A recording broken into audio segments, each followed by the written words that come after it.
गिबियावनो बयनिसिमबो खुलुमनाय नोंथांमोन साफ्रोमबो मिडियानि बेवहाय दंफैयो गोबां आङो नोंथांमोननिसिम आंनि हामग्लायनाय मोजां मोननाय आरो खुलुमनायखौ बावबाय बे फुंबिलि समाव जे दिनै दुलाराय ब्रह्म धोरोम आफादजों लोगोसे लाइमोन आफाद आइजो आफाद आरो जोंनि प्रसार संसद दुलाराय ब्रह्म धोरोम आफादनि गांखं दालाय आफाद बे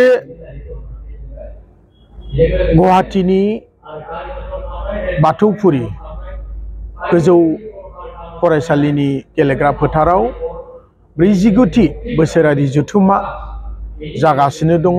दिनै नैथि सान मैया 21 आरो दिनै 22 गाबोन 23 सानथामनि हाबाफारिजों गाजा गोमजा माने प्रि गल्डेन जुबिली होननानै जों बुंदों आगु सनाथि फोरबो फालिथाय दा जागासिनो दङ। दिनै फुंनि सेथियावनो जोंहा खोन्दो गैयि जयग होबाय मुलुग गोजोननि थाखाय खोन्दो गैयि जयग होनाय जाबाय। नैथियाव फिरफिला बिर होबाय।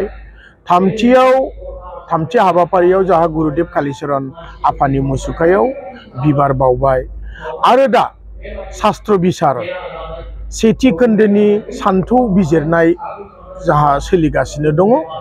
जौसाङाव जोबोद गेदेमा धोरोम गुरु धोरोम मोजां मोनग्रा सारा आसामनिफ्राय जोंनि ब्रह्म भक्त सिबियारि लोगोसे गुबुन गुबुन धोरोमखौ मोजां मोनग्रा गुबुन गुबुन धोरोमारिफोरबो फैदों बाहागो लाफैदों। दिनै जौसाङाव गेदेमा धोरोमनि बिजिरनो गोरों गोबां सुबुं दंफैयो।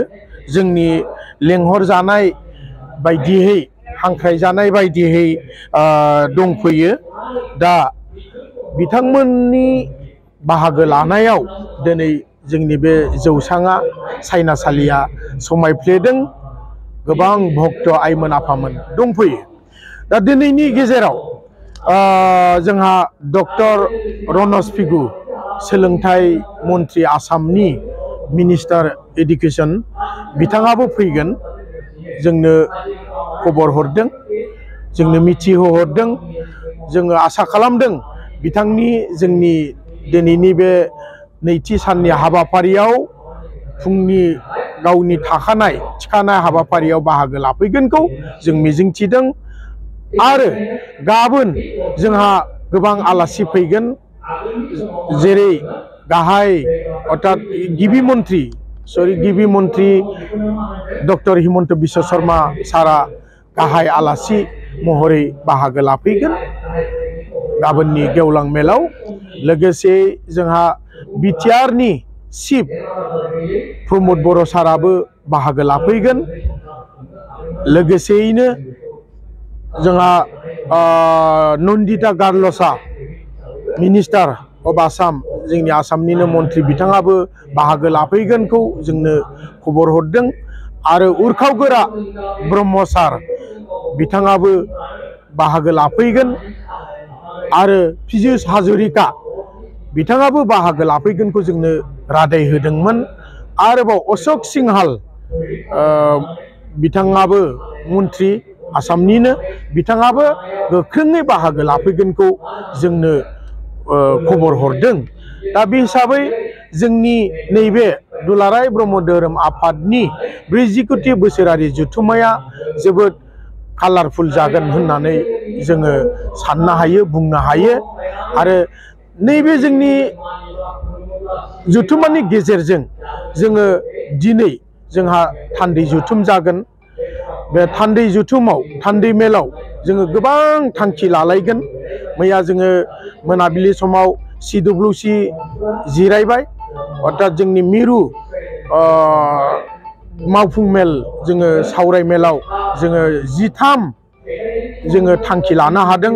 जोबोद गोनां गोनां थांखि लानो हादों जोंनि बिश्व शान्तिनि थाखाय आरो जोंनि धोरोम आफाद जौगानायनि थाखाय।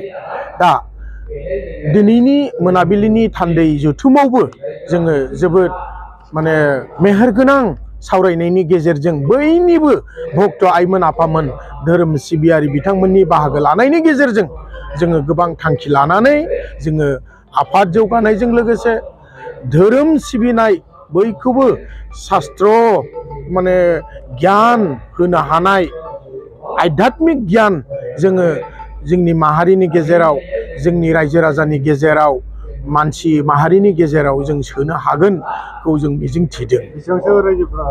दा बेवहाय मैया जोंनि भक्त आइमोन आफामोना प्राय 1600 थान्दै बेहाय रेजिस्ट्रेसन जादों। आरोबाव दिनै जाबावगोन, दिनै फैगोन होननानै गोबाङानो खबर हरदों। फैगासिनो दङ बासजों। सिबियारि बिथांमोनहा दिनैबो रेजिस्ट्रेसन खालामनाय जागोन। दा जों आसा खालामदों गाबोन गेवलां मेलाव जोंहा प्राय 10,000सो जोङो भक्त बेयाव थुबुर जागोन, बाहागो लाफैगोन।